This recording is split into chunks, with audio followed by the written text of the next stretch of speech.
ओम शांति। ओम शांति। ओम शांति। 14/8/24 प्रातः मुरली। ओम शांति। बाप दादा मधुबन। मीठे बच्चे, तुम्हारा अनादि नाता है भाई भाई का। कार में भाई बहन हो, इसलिए तुम्हारी कभी क्रिमिनल दृष्टि नहीं जा सकती। प्रश्न है, विजयी अष्टरत्न कौन बनते हैं, उनकी वैल्यू क्या है? उत्तर है, जिनकी मनसा में क्रिमिनल ख्यालात नहीं रहते, पूरी सिविल आई हो, वही अष्टरत्न बनते हैं, अर्थात कर्मातीत अवस्था को पाते हैं। उनकी इतनी जो किसी पर कभी ग्रहचारी बैठती है तो उसे अष्टरत्न की अंगूठी पहनाते हैं, समझते हैं इससे ग्रहचारी उतर जाएगी। अष्टरत्न बनने वाले दुरादेशी बुद्धि होने कारण भाई भाई की स्मृति में निरंतर रहते हैं। ओम शांति। रूहानी बच्चे जानते हैं उन्हों का नाम क्या है? ब्राह्मण। ब्रह्मा कुमार और कुमारियां ढेर हैं। इससे सिद्ध होता है यह है, क्योंकि एक ही बाप के बच्चे हैं तो जरूर एडॉप्टेड हैं। तुम ब्रह्मा कुमार कुमारियां ही एडॉप्टेड चिल्ड्रन हो। बहुत चिल्ड्रन हैं। एक होते हैं प्रजापिता ब्रह्मा के और एक होते हैं परम पिता परमात्मा शिव के, तो जरूर उन्हों का आपस में कनेक्शन है, क्योंकि उनके हैं रूहानी बच्चे और इनके हैं जिस्मानी बच्चे। अगर उनके हैं तो जैसे भाई भाई हैं, प्रजापिता ब्रह्मा के साकार भाई बहन हो जाते हैं। भाई बहन का क्रिमिनल नाता कभी होता नहीं। तुम्हारे लिए भी आवाज होता है ना कि यह सबको भाई बहन बनाती हैं, जिससे शुद्ध नाता रहे, क्रिमिनल दृष्टि न जाए। सिर्फ इस जन्म के लिए यह दृष्टि पड़ जाने से फिर भविष्य कभी क्रिमिनल दृष्टि नहीं पड़ेगी। ऐसे नहीं कि वहाँ बहन भाई समझते हैं, वहाँ तो जैसे महाराजा महारानी होते हैं वैसे ही होते हैं। अब तुम बच्चे जानते हो हम पुरुषोत्तम संगम युग पर हैं और हम सब भाई बहन हैं। पिता ब्रह्मा नाम तो है ना, प्रजापिता ब्रह्मा कब हुआ था यह दुनिया को पता नहीं है। तुम यहाँ बैठे हो, जानते हो हम पुरुषोत्तम संगम युगी भी के हैं। अभी इसे धर्म नहीं कहेंगे, यह कुल की स्थापना हो रही है। तुम ब्राह्मण कुल के हो। तुम कह सकते हो हम ब्रह्मा कुमार कुमारियां जरूर एक प्रजापिता ब्रह्मा की संतान हैं, यह नई बात है ना। तुम कह सकते हो हम बीके हैं, यूं तो वास्तव में हम सब ब्रदर्स हैं, एक बाप के बच्चे हैं। उनके लिए एडॉप्टेड नहीं कहेंगे। हम आत्माएं उनकी संतान तो अनादि हैं। वह परम पिता परमात्मा सुप्रीम सोल है और किसी को सुप्रीम अक्षर नहीं कहेंगे। सुप्रीम कहा जाता है संपूर्ण पवित्र को, ऐसे नहीं कहेंगे सब में प्योरिटी है। प्योरिटी सीखते हैं इस संगम पर। तुम तो पुरुषोत्तम संगम युग के निवासी हो, जैसे कलयुग निवासी सतयुग के निवासी कहा जाता है। सतयुग कलयुग को तो बहुत ही जानते हैं। अगर दुरादेशी बुद्धि हो तो समझ सकें। कलयुग और सतयुग के बीच को कहा जाता है संगम युग। शास्त्रों में फिर युगे युगे कह दिया है। बाप कहते हैं मैं युगे युगे नहीं आता हूँ, तुम्हारी बुद्धि में यह होना चाहिए कि हम पुरुषोत्तम संगम युगी ब्रह्मा कुमार कुमारी हैं, न हम सतयुग में हैं न कलयुग में हैं। संगम के बाद सतयुग आना है जरूर। तुम अभी सतयुग में जाने के लिए पुरुषार्थ कर रहे हो, वहाँ पवित्रता बगैर कोई जा नहीं सकते। इस समय तुम पवित्र बनने के लिए पुरुषार्थी हो। सब तो पवित्र नहीं है, कई पतित भी होते हैं, चलते चलते गिर पड़ते हैं, फिर छिप कर आए अमृत पीते हैं। वास्तव में जो अमृत छोड़ विष खाते हैं उनको कुछ समय आने नहीं देते, परंतु यह भी गायन है। जब अमृत बांटा था तो विकारी असुर छिप कर आए बैठते थे। कहते हैं इंद्र सभा में ऐसे अपवित्र आकर बैठते तो उन्हें श्राप लग जाता है। एक कहानी भी बताते हैं कि एक परी एक विकारी को ले आई, फिर उनका क्या हाल हुआ। विकारी तो जरूर गिर पड़ेंगे, यह समझ की बात है। विकारी चढ़ न सके, कहते हैं वह जाकर पत्थर बना। अब ऐसे नहीं कि मनुष्य पत्थर व झाड़ बनते हैं, पत्थर बुद्धि बन गए हैं। यहाँ आते हैं पारस बुद्धि बनने के लिए, परंतु छिप कर विष पीते हैं तो सिद्ध होता है पत्थर बुद्धि ही रहेंगे। यह सामने समझाया जाता है। शास्त्रों में तो ऐसे ही बैठ लिखा है, नाम रखा है इंद्र सभा, जहाँ पुखराज परी किस्म किस्म की परियां दिखाते हैं। रत्नों में भी नंबरवार होते हैं ना, कोई बहुत अच्छा रतन, कोई कम, कोई की वैल्यू कम, कोई की बहुत होती है।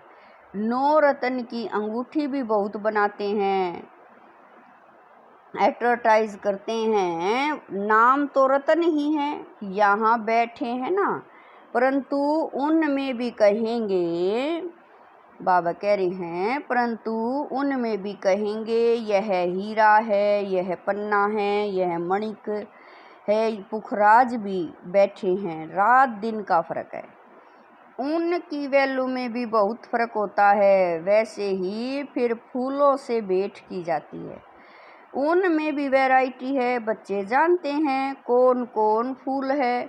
ब्राह्मणियाँ पंडे बनकर आती हैं, वह अच्छा फूल होता है। कोई तो फिर स्टूडेंट भी जास्ती तीखे होते हैं। समझाने बाबा कह रहे हैं बाबा कह रहे हैं समझाने करने में बाबा ब्राह्मणी को फूल न देकर उनको देंगे। सिखलाने वाले से भी उनमें गुण बड़े अच्छे होते हैं, कोई भी विकार नहीं होता। कोई कोई में अवगुण होते हैं, क्रोध का भूत, लोभ का भूत। तो बाप जानते हैं यह फेवरेट मनपसंद पंडा है, यह सेकंड नंबर है। कोई कोई पंडा इतना परफेक्ट, बाबा कह रहे हैं कोई कोई पंडा इतना फेवरेट नहीं होता जितना जिज्ञासु जिनको ले आते हैं वह फेवरेट होते हैं। ऐसे भी होते हैं सिखलाने वाले माया के चंबे में आकर विकार में चले जाते हैं। ऐसे हैं बहुतों को दूबन से निकालते और खुद फंस मरते हैं। माया बड़ी ज़बरदस्त है, बच्चे भी समझते हैं क्रिमिनल आई बहुत धोखा देती है। जब तक क्रिमिनल आई है तो भाई बहन का जो डायरेक्शन मिला है वह भी नहीं चल सकता। सिविल आई बदल कर क्रिमिनल आई बन जाती हैं। जब क्रिमिनल आई टूट कर पक्की सिविल आई बन जाती हैं तो उसको कहा जाता है कर्मातीत अवस्था। इतनी अपनी जांच करनी है, इकट्ठे रहते हुए विकार की दृष्टि न जाए। यहाँ तुम भाई बहन बनते हो, ज्ञान तलवार बीच में है। हमको तो पवित्र रहने की पक्की प्रतिज्ञा करनी है, परंतु लिखते हैं बाबा कशिश होती है, वह अवस्था अजून पक्की नहीं हुई है। पुरुषार्थ करते रहते हैं, यह भी न हो एकदम सिविल आई। जब बन जाएं तब ही विजय पा सकते हैं। अवस्था ऐसी चाहिए जो कोई विकारी संकल्प भी न उठे, इसको ही कर्मातीत अवस्था कहा जाता है। मंजिल है, कितनी वंडरफुल माला बनती है, 8 रत्न की भी माला होती है। बच्चे तो ढेर के ढेर हैं। सूर्यवंशी चंद्रवंशी घराना यहाँ स्थापन होता है। उन सब को मिलाकर फुल पास स्कॉलरशिप लेने वाले 8 रत्न निकलते हैं। बीच में फिर उन्हों को रत्न बनाने वाला हीरा शिव डालते हैं। जिसने ऐसे रत्न बनाए, ग्रहचारी बैठती है तो भी 8 रत्न की अंगूठी पहनते हैं। इस समय भारत पर राहु की ग्रहचारी है। पहले भी वृक्षपति की अर्थात बृहस्पति की दशा, तुम सतयुगी देवता थे, विश्व पर राज्य करते थे, फिर राहु की दशा बैठ गई। अभी तुम जानते हो हमारे ऊपर बृहस्पति की दशा थी, नाम है वृक्षपति, शॉर्ट में बृहस्पति कहा जाता है। हमारे पर बरोबर बृहस्पति की दशा थी, जबकि हम विश्व के मालिक थे। अभी राहु की दशा बैठी है, जो हम कोड़ी मिसल बने हैं। यह तो हर एक समझ सकते हैं, पूछने की भी बात नहीं। गुरुओं आदि से पूछते हैं, इस इम्तिहान में पास होंगे? यहाँ भी बाबा से पूछते हैं, हम पास होंगे? कहता हूँ, अगर ऐसे पुरुषार्थ से चलते रहे तो कोई नहीं पास होंगे, परंतु माया बड़ी प्रबल है, तूफान में ला देगी। इस समय तो ठीक है, आगे चल तूफान आए, बहुत आए तो अभी तुम युद्ध के मैदान में हो, फिर हम गारंटी कैसे कर सकते हैं। आगे माला बनाते थे, जिनको 2-3 नंबर में रखते थे, वह है नहीं, एकदम कांटा बन गए। तो बाप ने कहा, ब्राह्मणों की माला बन नहीं सकती। युद्ध के मैदान में है ना, आज ब्राह्मण कल शूद्र बन जाएंगे। विकार में गया, गोया शूद्र बना, राहु की दशा बैठ गई। बृहस्पति की दशा के लिए पुरुषार्थ करते हैं। वृक्षपति पढ़ाते थे, चलते चलते माया का थप्पड़ लगा, फिर राहु की दशा बैठ गई, ट्रेटर बन पड़ते हैं। ऐसे सब जगह होते हैं। एक राजाई से निकल दूसरी राजाई में जाकर शरण लेते हैं, फिर वह लोग भी देखते हैं यह हमारे काम का है तो शरण दे देते हैं। ऐसे बहुत ट्रेटर बनते हैं, एरोप्लेन सहित जाकर दूसरी राजाई में बैठते हैं, फिर वो लोग एरोप्लेन वापस कर लेते हैं, उनको शरण दे देते हैं, एरोप्लेन को थोड़ा ही शरण लेते, वह तो उनकी प्रॉपर्टी है ना, उनकी चीज उनको वापस कर देते हैं। बाकी मनुष्य को शरण देते हैं। अभी तुम बच्चे शरण आए हो बाप के पास, कहते हो हमारी लाज रखो। द्रौपदी ने पुकारा, बाबा कह रहे हैं, द्रौपदी ने पुकार की, हमको यह नंगन करते हैं, पतित होने से बचाओ। सतयुग में कभी नंगन नहीं होते, उनको तो कहते ही हैं संपूर्ण निर्विकारी। छोटे बच्चे तो होते ही हैं निर्विकारी, यह गृहस्थ व्यवहार में रहते संपूर्ण निर्विकारी रहते हैं। भले स्त्री पुरुष साथ रहते हैं तो भी निर्विकारी रहते हैं। इसीलिए कहते हम नर से नारायण, नारी से लक्ष्मी बन रहे हैं। वह है निर्विकारी दुनिया। वहाँ रावण नहीं, उसको कहा जाता है राम राज्य। राम शिव बाबा को कहा जाता है। राम नाम जपने का अर्थ ही है बाप को याद करना। राम राम जब कहते हैं तो बुद्धि में निराकार ही रहता है। राम राम कहते हैं, सीता को छोड़ देते हैं। वैसे श्री कृष्ण का नाम लेते हैं, राधे को छोड़ देते हैं। यहाँ तो बाप है ही एक, वह कहते हैं माँ में कम याद करो। श्री कृष्ण को पतित पावन नहीं कहेंगे। छोटेपन में राधे कृष्ण भाई बहन भी नहीं थे, अलग अलग राजाई के थे। बच्चे तो होते ही शुद्ध हैं। बाबा भी कहते हैं बच्चे तो फूल हैं, उनमें विकार की दृष्टि नहीं होती। जब बड़े होते हैं तब दृष्टि जाती है, इसीलिए बालक और महात्मा को समान कहते हैं। बल्कि बच्चा महात्मा से भी ऊंच है। महात्मा को फिर भी मालूम है हम भ्रष्टाचार से पैदा हुआ हूँ। छोटे बच्चे को यह मालूम नहीं रहता। बच्चा बाप का बना और वर्षा तो है ही, तुम विश्व की राजधानी के मालिक बनते हो। कल की बात है, तुम विश्व के मालिक थे, अब फिर बाबा कह रहे हैं अब फिर तुम बनते हो।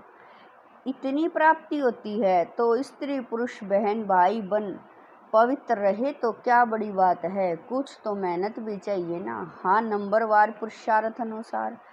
अब बृहस्पति की दशा में जाते हो, स्वर्ग में तो जाते हैं, फिर पढ़ाई से कोई ऊंच पद पाते हैं, कोई मध्यम, कोई फूल बनते, कोई क्या बगीचा है ना। फिर पद भी ऐसे लेंगे। पुरुषार्थ खूब करना है ऐसा फूल बनने के लिए। इसीलिए बाबा फूल ले आते हैं बच्चों को दिखाने। बगीचे में तो अनेक प्रकार के फूल होते हैं। सतयुग है फूलों का बगीचा और यह है कांटों का जंगल। अभी तुम कांटे से फूल बनने का पुरुषार्थ कर रहे हो, एक दो को कांटा मारने से बचने का पुरुषार्थ कर रहे हो। जो जितना पुरुषार्थ करेंगे उतना जीत पाएंगे। मूल बात है काम पर जीत पाने से ही जगत जीत बनेंगे। यह तो बच्चों पर रहा। जवानों को बहुत मेहनत करनी पड़ती है, बूढ़ों को कम, वानप्रस्थ अवस्था वालों को और कम, बच्चों को बहुत कम। तुम जानते हो हमको विश्व के बादशाही की प्रॉपर्टी मिलती है। उसमें बाब कह रहे हैं उसके लिए एक जन्म पवित्र रहे तो क्या हर्जा। उनको कहा जाता है बाल ब्रह्मचारी। अंत तक पवित्र रहते हैं। जो पवित्र बने हैं उनको बाप की कशिश होती है। बच्चों को छोटेपन से ही ज्ञान मिलता जाए तो बच सकते हैं। छोटे बच्चे अबोध होते हैं, परंतु फिर बाहर स्कूल आदि में संग का रंग लग जाता है। संग तारे को संग डुबोए। बाप कहते हैं हम तुमको पार ले जाते हैं शिवालय में। सतयुग है बिल्कुल नई दुनिया। बहुत थोड़े मनुष्य रहते हैं, फिर वृद्धि को पाते हैं। वहाँ तो बहुत थोड़े देवताएं रहते हैं। तो नई दुनिया में जाने का पुरुषार्थ करना है। अच्छा, मीठे मीठे शकील दे बच्चों प्रति माता पिता बाप दादा का याद प्यार और गुड मॉर्निंग। रूहानी बाप की रूहानी बच्चों को नमस्ते। हम रूहानी बच्चों की रूहानी माता पिता बाप दादा को दिलवा जान शिकवा प्रेम से याद प्यार गुड मॉर्निंग नमस्ते। ओम शांति। मेरे बाबा मीठे बाबा प्यारे बाबा, लाख लाख शुक्रिया मेरे बाबा। धारणा के लिए मुख्य सार है। नंबर 1, बाप का मन पसंद बनने के लिए गुणवान बनना है। अच्छे अच्छे गुण धारण कर फूल बनना है। अवगुण निकाल देने हैं, किसी को भी कांटा नहीं लगाना है। नंबर 2, फुल पास होने वाले व स्कॉलरशिप लेने के लिए ऐसी अवस्था बनानी है जो कुछ भी याद न आए, पूरी सिविलाई बन जाए, सदा बृहस्पति की दशा बनी रहे। वरदान है ब्राह्मण जीवन में सर्व खजानों को सफल कर सदा प्राप्ति संपन्न बनने वाले संतुष्ट मणि भवै। वरदान है ब्राह्मण जीवन में सर्व खजानों को सफल कर सदा प्राप्ति संपन्न बनने वाले संतुष्ट मणि भवै। ब्राह्मण जीवन का सबसे बड़े ते बड़ा खजाना है संतुष्ट रहना। जहाँ सर्व प्राप्तियाँ हैं वहाँ संतुष्टता है, और जहाँ संतुष्टता है वहाँ सब कुछ है। जो संतुष्टता के रतन हैं वह सब प्राप्ति स्वरूप हैं। उनका गीत है पाना था वह पा लिया, अब बाकी क्या रहा। ऐसे सर्व प्राप्ति संपन्न बनने की विधि है मिले हुए सर्व खजानों को यूज करना, क्योंकि जितना सफल करेंगे उतना खजाने बढ़ते जाएंगे। स्लोगन है होली हंस उन्हें कहा जाता है जो सदा अच्छाई रूपी मोती ही चुगते हैं, अवगुण रूपी कंकड़ नहीं। स्लोगन है होली हंस उन्हें कहा जाता जो सदा अच्छाई रूपी मोती को ही चुगते हैं, अवगुण रूपी कंकड़ नहीं। ओम शांति।